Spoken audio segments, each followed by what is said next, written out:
Okay, so this brings me back to, it brings me back to jazz education and just education in general. I've been watching a lot of Neil deGrasse Tyson lately, just watching his videos and seeing how he talks about science and his zest for science and his zest for giving science to the world and seeing how science affects every part of our world. It makes me think about music and how we should be fighting for music to stay in our schools in the same ways, right? Your understanding of music can totally change the way you see life. For me, it did. And when I see a kid who doesn't know what an upright bass is, who doesn't know what a clarinet is, and doesn't know the difference between a xylophone and a piano, that really makes me anxious. It makes me think, oh, we gotta get to them to show them, like, okay, these are instruments, this is what it is. So I think that whole thing of where jazz is and all that is all about exposure.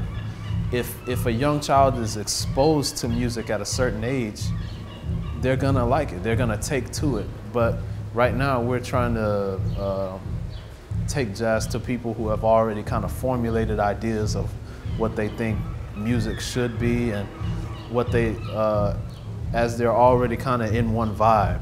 Whereas when you're a kid, you don't really have a vibe. You just take everything. You take everything in.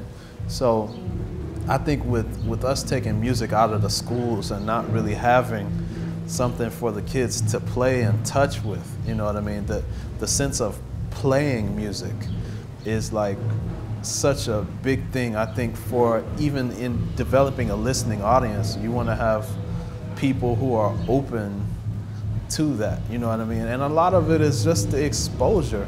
You know, I have people come to the show all the time and say, oh, really? That's jazz? It's like, oh, it can go many different places, but KG, you never know what it is. Right.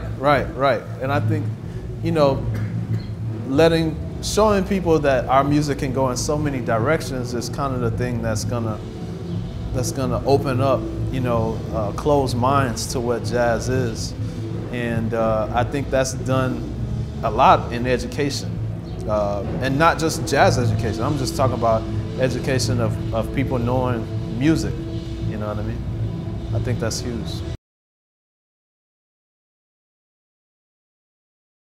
It's interesting because, you know, in doing what I do, sitting in the drum chair, I get to observe the audience, the band leaders and everything. So I play with so many different personalities like I was just with Cassandra, and then I play with Kurt Elling, then I play with Terrence Blanchard, and then earlier this year I played with Joshua Redman, and then I played with Kurt Rosenwinkel today. So I can see how they interact and how the audience, you know, interacts with the artist. So that's really cool. I've been learning a lot about, you know, relaying your energy to the audience in a personal way, that it doesn't have to be contrite or anything, but you want to give them something that they can give you back other than the music sometimes. You know, sometimes just a smile here and there, some words about the people in the band and all that type of thing is really engaging for the audience. So I'm learning that myself because I'm kind of an introverted guy. You know, the drums are like my outlet where I can kind of let go. But so I'm learning that about, you know, giving to the audience in that way.